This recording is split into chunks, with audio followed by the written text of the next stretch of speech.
Olive is an ostrich. She lives with her family in the outback. But Olive is very different.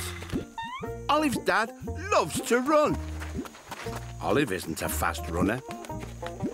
Olive's mum enjoys laying huge eggs. Olive doesn't like the look of that at all. Olive's little brother pecks at the ground to find tasty roots to eat. Pecking at the ground makes Olive sneeze.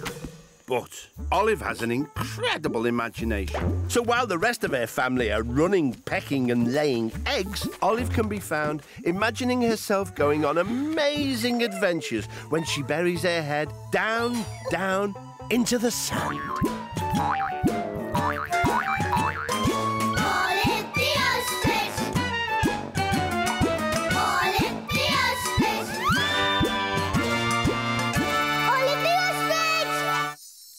Until she popped up somewhere new.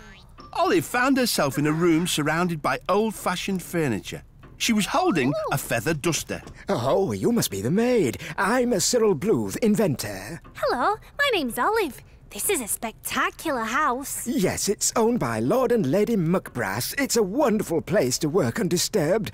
Speaking of which, don't let me disturb you with your cleaning. Oh, it's going to be hard work with just this tiny duster. Ah, maybe I can help you with my latest invention, the Bluth Automatic Dust Sucker. Oh! It's for cleaning up. I'll show you. Here, hold this. Cyril gave Olive a long tube and hit a switch on the machine. See? It sucks up all the dust and dirt! But the dust sucker was too powerful and started sucking up everything in the room. Cyril, turn it off, please! Oh, dash it. I failed again. I'm going to take the dust sucker up to my attic to fix it. And I think I'll stick to my feather duster for now. Olive headed off to do some more dusting.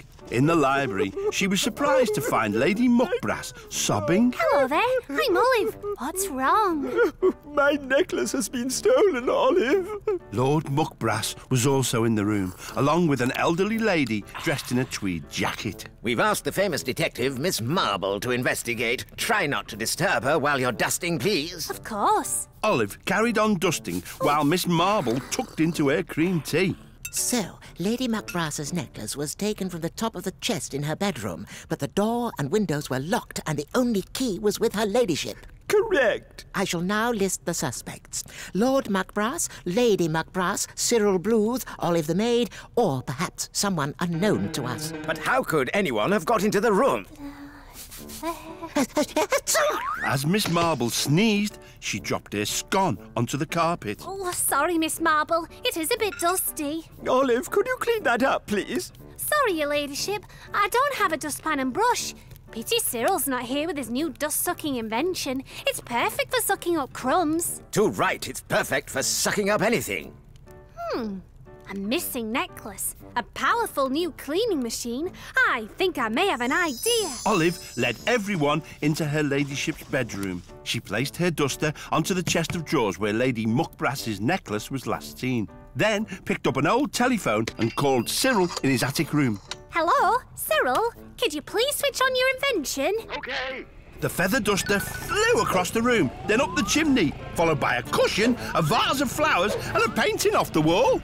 Cyril, turn it off! Olive, you've cracked it. Cyril must have been experimenting with his machine, but it was so powerful it sucked the necklace up the chimney. Exactly, Miss Marble. When Cyril emptied the dust sucker, there was Lady Muckbrass's precious necklace. Oh, thank you for finding my necklace. Yes, well done, Olive. I say, these machines are rather marvellous. I'd love to order one if you can make it less powerful, Cyril. I'll get straight on it, ma'am. Well, I must be off to catch the 4:50 from Paddington. Toodaloo. Oh, thank you, Olive. That's my first order. No problem, Cyril. I'm just glad we cleaned up that little crime wave.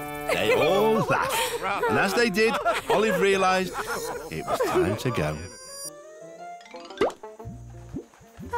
Typical Olive, daydreaming again. Said her mum.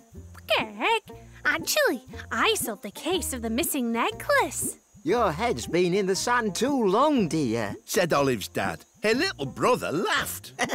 But Olive wasn't listening. She was already dreaming of her next big adventure. Till she popped up somewhere new. Olive found herself on a long street of houses. Next to a piano, there was a man dressed in overalls. He was scratching his head. Hello, I'm Olive. What have you got there? She asked. All right, Olive, I'm Fred. This here's a piano. I've got to deliver it to number 81. Said Fred, pointing to a gate. Should be easy. That's right here. Not exactly. Olive looked up and saw that house number 81 was at the top of a steep flight of steps. Oh, actually, it won't be easy to get that heavy piano up there. Aye, too right. Hey, maybe you could help me out, Olive. Of course I can, Fred. Ah, cheers. Grab that end, please. Olive and Fred carefully lifted up the heavy piano and began to heave it up the steps. It was very heavy. Nice and steady, Olive. They got about halfway up when Olive noticed some colourful flowers. Oh, what beautiful flowers. But the flowers made Olive's beak itch. Oh, dear. I think I'm going to... Achoo! Olive sneezed and dropped the piano. It went bouncing back down the steps. Oops. Sorry, Fred. Oh, what are we going to do now? I just haven't the energy to carry it all the way up again. Olive looked around and spied some rope in the back of Fred's van.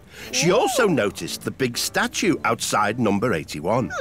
A van, a long piece of rope, a statue. I think I may have an idea. Olive tied one end of the rope to the piano, then ran up the steps, wrapped the rope around the statue and brought it down again. Then she tied the other end to the van. OK, Fred, start driving. Nice and slow. Fred got into his van and drove away very slowly. The rope tightened and began to pull the piano up the steps. It's working! Olive followed behind the piano, giving it a little push to help it on its way. But she couldn't see when it had reached the top of the steps. That's it! Nearly there now! And the piano was pulled all the way around the statue and started to bounce back down the steps. Oh, no, stop! Olive tried to grab hold of the piano, but she couldn't stop it and had to cling on as it bounced down the steps. My keg, where are the brakes? It's all right, Olive. I'll save you. Fred tried to stop the piano, but was dragged along too. The piano rolled all the way down the street, crashing through dustbins, bouncing over roadworks and swerving around a dog. Look out! Piano coming through! Eventually, they came to a stop outside a house right at the other end of the street. Oh, this is terrible. Now we've got to push it all the way back up to number 81. Just then, a door opened and an excited little man stepped out. Wonderful, wonderful. You've delivered my piano right on time. Your piano? But it's for number 81. The man smiled, took the number 81 off the piano and turned it upside down. No, not 81, number 18, which is my house. Phew, that's a relief, eh? Well, it's certainly music to my ears.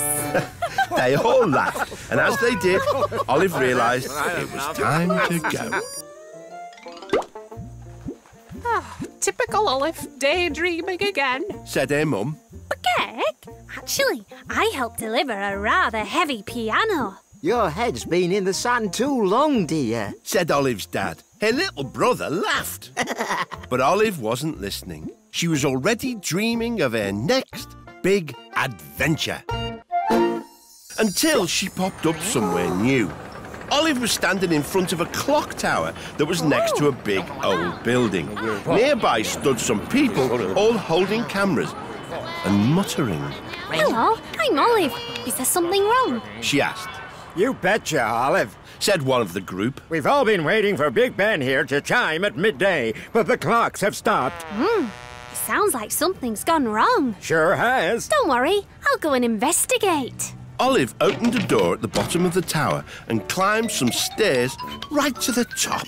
She found herself in a huge room with a back-to-front clock face on each wall. Oh. The room was full of cogs, wheels, levers and pulleys, and at the top hung a giant bell. Oh, bother. Olive spied a spiky hedgehog poking at the cogs with a screwdriver. Hello, I'm Olive. Can I help? Hello, I'm Little Ben, keeper of the great clock. Oh, does that mean you look after Big Ben? Big Ben isn't the clock or the tower. It's the name of the big bell up there. Everyone gets that wrong. Oh, sorry. Well, I've learned something there. So why's the clock stopped? Oh, I just don't know. It's a mystery. Then Olive heard something. It was the sound of tweeting. A clock that stopped working. Some tweeting sounds. I think I may have an idea. Little Ben, is there some way to see outside? Yes, there's a small window at the top of the clock. Olive climbed a ladder, which led to the window. She opened it and peered out. There was a nest on a ledge just above the minute hand of the clock, and it was full of tweeting baby storks. Oh, the stork's nest has jammed the clock hand. Oh, the clocks are all connected, you see. If one stops, they all stop. I need to move the nest to a safer place. Well, you'd better use this harness if you're going outside. Olive carefully climbed out of the window onto the clock face. Oh, it's a bit high. You're quite safe, Olive. Olive shimmied down the hour hand, then edged along the minute hand towards the nest. The crowd, watching below, gasped. Olive grabbed the nest with the baby storks. She climbed back towards the window, carrying the nest. But as she reached the window, one of the baby storks fell out of the nest. The baby stork was falling towards the ground when suddenly, out of the sky, swooped the mummy stork, who caught the baby. Hurry back. Olive climbed in through the window with the nest, and the mummy stork flew in after her. Oh, well done, Olive. The clocks are working again. But the mummy stork was not pleased. Sorry. Maybe a nest can go somewhere else. I think I have the perfect place. Little Ben placed the nest near the window and left it open so the mummy stork could fly in and out. All the storks seemed very happy. Olive helped little Ben reset the clocks just in time for Big Ben's midday bongs. Thanks for all your help, Olive. Gig, those are really loud. Think it's time I clocked off for the day. They all laughed, and as they did, Olive realised it was time to go. Typical Olive, daydreaming again. Said her mum. Gig, actually, I helped Big Ben go bong. Your head's been in the sand too long, dear. Said Olive's dad. Her little brother laughed. But Olive wasn't listening. She was already dreaming of her next big adventure. Until she popped up somewhere new. Olive was in a white room. There were lots of people bent into the same unusual pose. And everyone was laughing. I wonder what's so funny. Asked Olive. Just then, a big and smiley octopus glided over to Olive. Hello there, I'm Olive. Hey there, dude. My name's Tie-Dye and I'm a yoga teacher. I'm trying to teach my class some yoga poses like these pictures on the walls, but we can't stop laughing, you know. Oh, I love a good laugh. Oh, hey, me too, man. But yoga's meant to be practiced in silence. Problem is, every time I try and teach a new pose, this happens. Tie-Dye took a deep breath and lifted his tentacles. But as he breathed out, he released lots of bubbles and made a very funny noise. Everyone started giggling again, including Olive. Sorry, I see what you mean, Tie-Dye. Oh, because everyone laughs. My class can't hold the yoga poses long enough to exercise their muscles. You got any ideas, Olive? Olive looked around the room. A yoga class? Pictures of yoga poses? I think I may have an idea. Tie-Dye, if you call out a pose, I can find it in the pictures and copy it. And then the class can copy me instead of you. Dude, that is an awesome idea. Just be careful, because you're new to yoga, okay? Will do. Olive stood on Tie-Dye's purple mat at the front of the class. Okay, first pose, the mountain. Olive scanned the pictures on the wall until she found one of the mountain. Got it. Olive copied the pose as Tie-Dye described it. Stand tall, feet together, arms by your side. Take a deep breath and reach up, high as you can go, dudes. Olive did the pose and everyone copied. It was going very well. And most importantly, everyone was quiet. Good, and relax. Next, the rock and roll pose. Olive found the right picture and copied the pose. Lie on your back, bend your knees and bring them into you and rock forwards, then backwards. Olive rocked forwards and backwards, and the class followed. Dudes, you're all doing great. But then Olive rocked a little too much, and she couldn't stop rolling. Cake, watch out! Olive rolled straight into one of the other pupils, and they started rolling too, bumping into someone else. And soon, everyone was rolling all over the place. Finally, they stopped, but they were now all in very odd positions and laughing even more than before. Whoa, nice work, dudes. Olive has put you in the trickiest position yet, the tree pose. Their tummy muscles hurt because of all the laughing. Okay, everyone, relax. Tie-Dye and the class were extremely happy, and they all felt they'd had a really good workout. Brilliant class. Yeah, best ever. Thanks for all your help, Olive. Turns out laughing yoga is the best kind after all. Maybe my bubbles aren't such a bad thing. That was certainly the funniest workout I've ever had, dude. They all laughed, and as they did, Olive realised it was time to go. Typical Olive, daydreaming again. Said her mum. Cake, actually, I helped an octopus teach a laughing yoga class. Your head's been in the sand too long, dear. Said Olive's dad. Her little brother laughed. But Olive wasn't listening. She was already dreaming of her next big adventure. Until she popped up somewhere new. Olive found herself on board a bus with some other passengers. But the bus didn't seem to be moving. Hello, I'm Olive. Where's this bus going today? I'm Jeff, and this bus is going nowhere until I find me glasses. I can't drive the bus without them. I must have left them at the last stop when I got out for a cup of tea. Well, why don't I drive the bus back to the last stop so you can look for them? Oh, you can't drive a bus without a driving licence. Actually, I have one of those. Oh, OK. Hop in the driver's seat, Olive. I'll give you directions. They set off, but it wasn't long before they hit a problem. Excuse me, I wanted to get off at the corner shop bus stop to buy some milk, but we've gone past it. Don't worry. We'll go back. Olive, it's down there and left a bit. Unfortunately, without his glasses, Jeff couldn't see properly, and so his directions took the bus into the middle of a field, not the corner shop. Oh, dear. I see now. This way, please, Olive. Excuse me. I wanted to get off at the Arts Gallery stop to go and buy a painting of a beautiful landscape, but we seem to have missed it. Sorry. We can go back, can't we, Jeff? Of course we can. So Jeff gave Olive directions to the gallery, although he didn't seem to notice that he was talking to a sheep and not to Olive. So instead of stopping at the gallery, they ended up at the beach. The passengers had a lovely paddle, whilst Olive consulted a big map. Hey, Ostrich, go! What's the deal with the bus stops? When are we going to get to the skate park? Yes, just a minute. All aboard! Olive set off, following Jeff's directions, and found herself in the middle of a herd of cows on top of a mountain. Cake, this doesn't look right. Oh, dear. Sorry, everybody. Olive, what are we going to do? The passengers all complained loudly. I just wanted to buy a pint of milk and it's gone right past the shop. It's no good at all. Some frustrated passengers, a herd of cows, and a big tall mountain. I think I may have an idea. Olive whispered into the ear of a cow who was trying to get on the bus.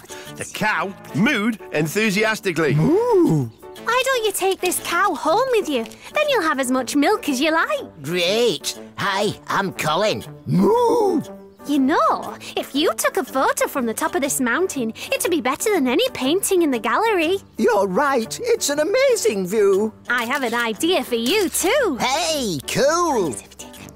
The boy hopped on his skateboard and whizzed off down the mountain.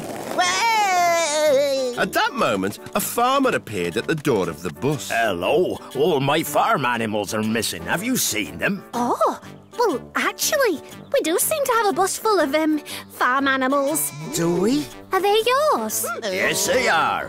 Florence, why are you wearing glasses? Glasses? They must have been on the bus all this time. Thank you, Olive. Ah, there you are. Right, shall we take everyone home? Olive, which stop would you like? I think I'll hop off here. Any longer and I'll be driven round the bend. Oh, yeah. They all laughed, and as they did, Olive realised it was time to go. Typical Olive, daydreaming again. Said her mum. Gek, actually, I was driving a bus all over the place. Your head's been in the sand too long, dear. Said Olive's dad. Her little brother laughed. But Olive wasn't listening. She was already dreaming of her next big adventure. Till she popped up somewhere new. Olive found herself on a seaside pier lined with amusement stalls all covered in flashing lights. Oh, this place looks like fun. But where is everyone? Out from behind a counter appeared a man in a stripy waistcoat. Hello, and welcome to Cuthbert's Candy Hut. Hello, Cuthbert. I'm Olive. Oh, so what tickles your taste buds, Olive? Juicy jelly bear, a tasty stick of seaside rock, or the best candy floss on the whole pier? Oh, can I try the candy floss, please? Cuthbert poured a pink sugar mixture into his machine, spun it round in the bowl, dipped in a stick and gave Olive some bright pink candy floss. That's delicious. And that's not the only treat round here. Let me show you the rest of the pier. First, Cuthbert took Olive on the ghost train. Cake, that was some scary stuff. Next, they looked in the Hall of Mirrors, which turned Olive and Cuthbert into weird and wonderful wibbly-wobbly shapes. Last was the giant teacup ride. It spun so fast, it made them both really dizzy. Wow, that was fun. This pier's amazing, Cuthbert. Why is no one here enjoying themselves? Oh, no one visits the pier anymore. They're all too busy. At this rate, I'll have to close my candy hut forever. Well, look, here's someone. I'm sure they'll love the pier. All right, mister, got any candy floss, please? Said a boy. Cuthbert gave him some candy floss he'd already made. You serious, bro? That is tiny. This pier is rubbish. I'm off. Please, wait just a second. Cuthbert, your candy flosses are a bit small, but maybe I can help. Olive looked around. Giant spinning cups, big candy canes. I think I may have an idea. Olive and Cuthbert poured the candy floss mixture into one of the giant cups on the teacup ride. Olive pulled the lever and dipped in a large candy cane to make the biggest candy floss ever. Wow, that's well wicked. Nice one, Olive, bro. Cheers, mister. But no one noticed that Olive had left the ride switched on. Olive, look. Olive turned to see a gigantic ball of candy floss. Gek, it's getting bigger. That is well cool. Suddenly, there was a gust of wind which blew the candy floss out of the teacup and all the way into town. And as it did, it rolled over a policeman. What's all this then? Whoa! He got caught up in the sticky mess. Then it rolled over a lollipop lady. My sign means stop! Oh! It also rolled over everyone at the skate park. Dude, no way! Finally, it blew to the top of a skating ramp, stopped, then rolled all the way back down the street to Olive and Cuthbert on the pier. We'd better unstick everyone, quick. Olive and Cuthbert used the candy canes to hook everyone out. They do all sound angry. But just then, the people noticed all the rides. A teacup ride? A ghost train. A hall of mirrors? Everyone remembered how great the pier was, and they all ran off to have fun, while Cuthbert sold lots and lots of candy floss. Would you like another one, Olive, as a thank you for all your help? I don't know. I think it's time I went to brush my beak after all that sugary candy floss. Oh, yeah. They both laughed, and as they did, Olive realised it was time to go. Typical Olive, daydreaming again. Said her mum. Gek, actually, I helped make the biggest candy floss ball ever. Your head's been in the sand too long, dear. Said Olive's dad. Her little brother laughed. But Olive wasn't listening. She was already dreaming of her next big adventure. Up somewhere new. Olive Olive found herself outside a shiny black door with the number 10 on it. There were lots of people shouting and taking photos. Prime Minister! Prime Minister! What's a Prime Minister? Olive asked the policeman. Well, our Prime Minister runs this country, the United Kingdom. He replied. They're in charge of all sorts of important stuff, like building houses and roads, or whether we have to learn history in school. Oh, sounds like an important job. And who are all these people? Journalists. They report everything the Prime Minister says and does and puts it in the news. Yes, we will build more roads. No, we won't be going into space next year.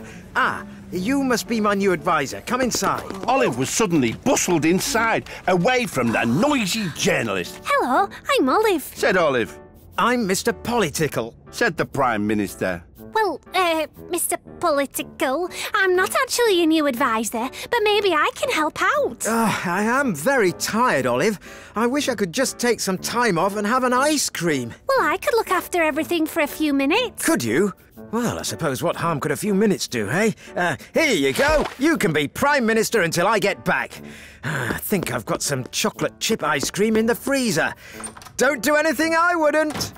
Her Majesty the Queen's here. She wants to have a chat about running the country. Of course. Send her in. Hello, where's the Prime Minister? Oh, well, that's me, Your Majesty. Just for a couple of minutes while Mr. Political has an ice cream. I see. So what are we planning to do this year? I'm going to give everyone in the country a bicycle for their birthday. The Queen clicked her fingers and a butler came running over. Done.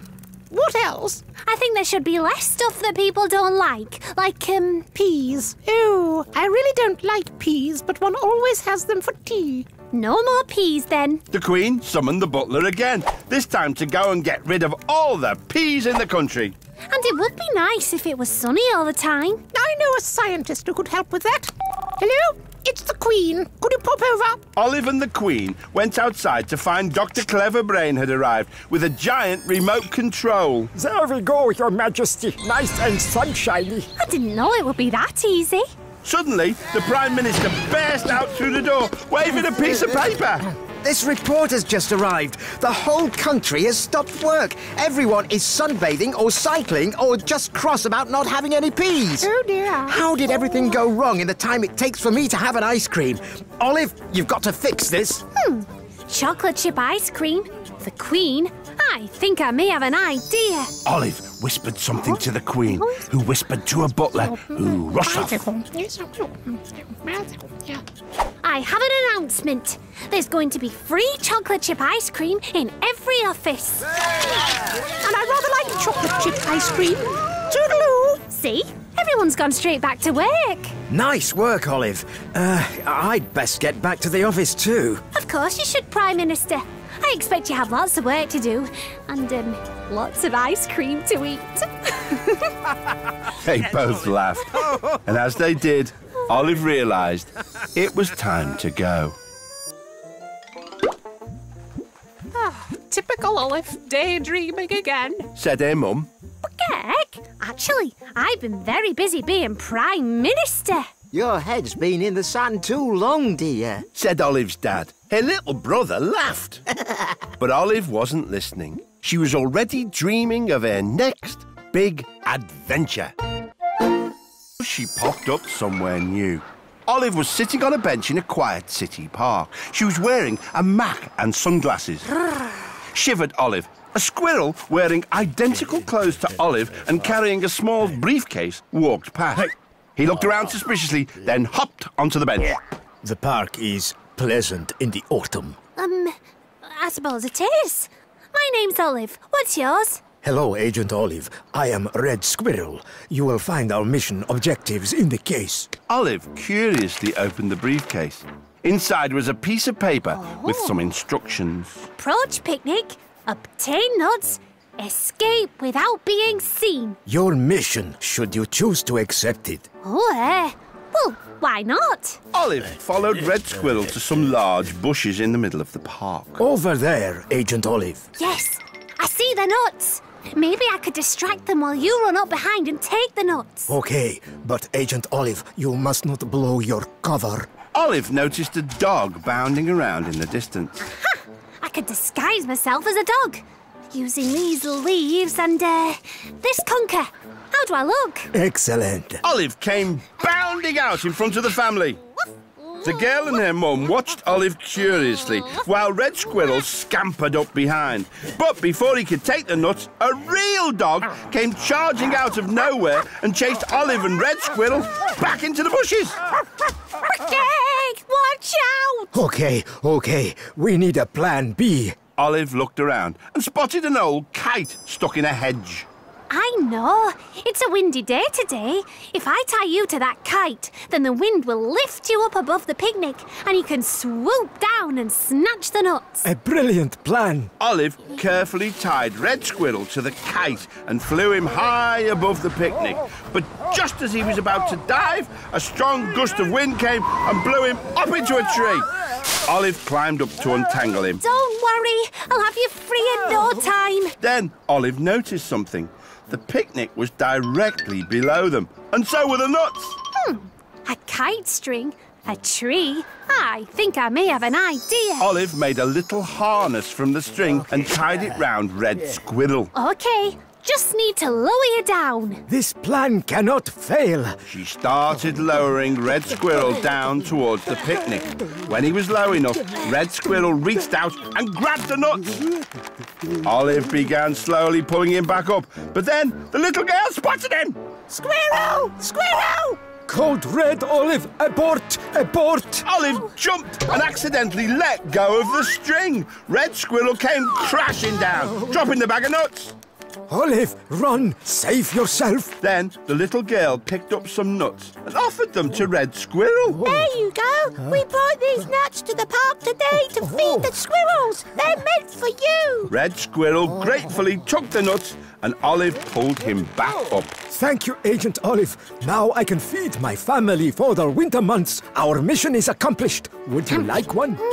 Delicious. You'd have to be nuts not to like these. They both laughed. And as they did, Olive realised it was time to go.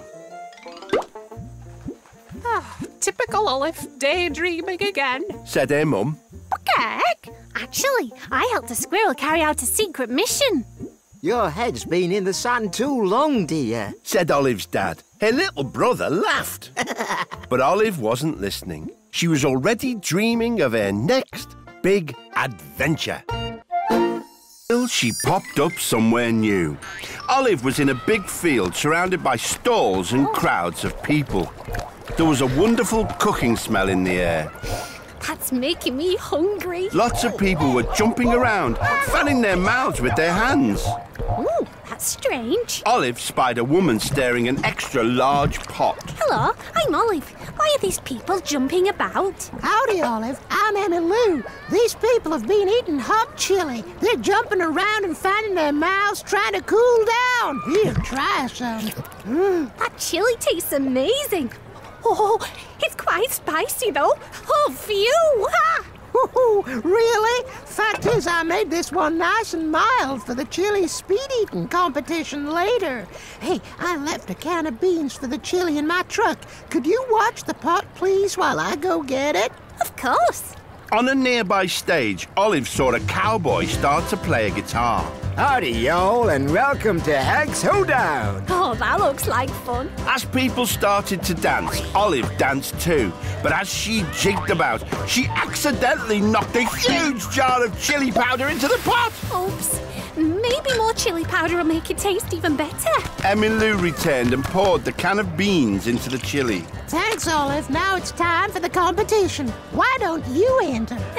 Well, I don't know if I... Come on, it'll be fun. All the chili-eating competitors were ready, including Olive. They each had a big, steaming bowl of Emmy Lou's chili in front of them. Howdy, I'm Hank Starvin. You know the rules. Whoever eats their bowl of chili the fastest wins. 3, 2, 1, go! Everyone started to eat the chili, but after a few seconds, their mouths were burning, including Olive's.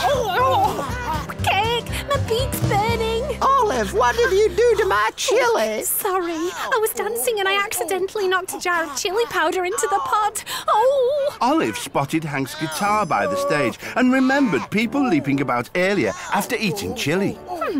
Some country music. People jumping about to cool their mouths down. I think I may have an idea.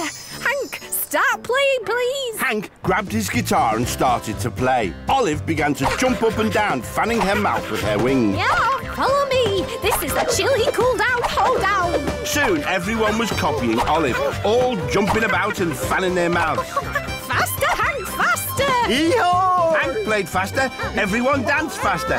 Olive's plan seemed to be working, but when the dance ended... Oh, my mouth's still burning. Dancing made me forget about my burning mouth, but now I've stopped, I'm thinking about it again. Oh! This was not good news. Olive had no idea what to do. But then Emmy Lou appeared, carrying a tray of strawberry milkshakes. Hey, I forgot to say I made these milkshakes too. Best thing for cooling down a hot chili mouth. Olive and the other competitors drank the shakes, and finally their mouths were cooled down. Phew, that's better. That was one exciting chili contest. Olive's chili cool down, hold down could be the next big country craze. Oh, I'm not sure. I think it was all a bit too hot to handle. They all laughed, and as they did, Olive realised it was time to go. Typical Olive, daydreaming again. Said her mum. Greg, actually, I've been eating some super hot chili. Your head's been in the sand too long, dear. Said Olive's dad. Her little brother laughed. But Olive wasn't listening. She was already dreaming of her next big adventure. She popped up somewhere new. Oh. Olive was wearing red and blue shoes and was standing on narrow wooden floorboards. What's that strange noise? Asked Olive as a large red ball sped straight towards her. Olive leapt out of the way as the ball went on to smash into 10 white pins. Sorry, I was trying to knock over all 10 of those pins. That's why they call me 10-Pin Pete. Oh, hello. I'm Olive. Today's the Mega Bowling Championship here at the bowling alley, but I'm never gonna win. Of course you won't win. You're playing us, that's why. Exclaimed a rather rude little man. I am the Big Chabowski. I'm the Little Chabowski. And Pete, let's not forget, you don't even have a partner yet. Pete slumped on a bench. It's true. My bowling partner's ill, and now I can't play either. Maybe I could help. Really? In that case, put it there, partner. The competition began, and the Big Chabowski bowled first, nearly knocking down all the pins. He's good. Next, it was 10-Pin Pete's turn, followed by the Little Chabowski, until finally it was Olive's turn. Olive, you need to knock over all 10 pins to win. It's called a strike. But Olive was having trouble even picking up the ball. It's my wings. I can't get them in the holes. Hey, if you can't pick it up, you can't play, which means we win. Oh, yeah. But Olive wasn't giving up. She looked around the bowling alley. A bench. A trophy. I think I may have an idea. Olive rested the bench on the trophy to make a ramp and then pushed the ball all the way to the top. This should send it flying. But when she let go, the ball rocketed down the alley, bouncing over the pins and smashing through the back wall. Cake, come back. Olive set off, chasing after the ball. Stop. Up ahead, the ball rolled down the street towards a cake stall, a man cleaning windows, some delivery men carrying a stover, and an old lady whose cat was stuck up a tree. Watch out. The ball smashed into the cake stall, sending cakes rolling everywhere. Cake. The ball then knocked the window cleaner off his ladder. The man landed on the sofa, but his bucket bounced off and flew straight towards the cat, stuck in the tree. The cat leapt out of the way, and the old lady watched in panic as the cat fell towards the ground. Tiddles. Only at the last second, one of the cakes rolled under the tree, and the cat landed safely on top of it. Sorry, I've got to stop that ball. Meanwhile, the ball rolled into a pipe some workmen were about to put into the ground. It flew out the other end and past Olive. Now where's it going? Olive chased the ball back to the bowling alley, just in time to see it rocket down the lane and knock down all 10 pins. Strike! We win! The judge awarded Olive and 10-Pin Pete the winner's trophy. Wow, Olive, that was the most amazing shot ever! And she rescued my tiddles. Ha! Beginner's luck. Said Big Chabowski. just as the rest of the cakes rolled in and covered him and his brother in cream. Looks like they've got their just desserts. They all laughed, and as they did, Olive realised it was time to go. Typical Olive, daydreaming again. Said her mum. Cake? Actually, I became a 10-pin bowling champion. Your head's been in the sand too long, dear. Said Olive's dad. Her little brother laughed. But Olive wasn't listening. She was already dreaming of her next big adventure.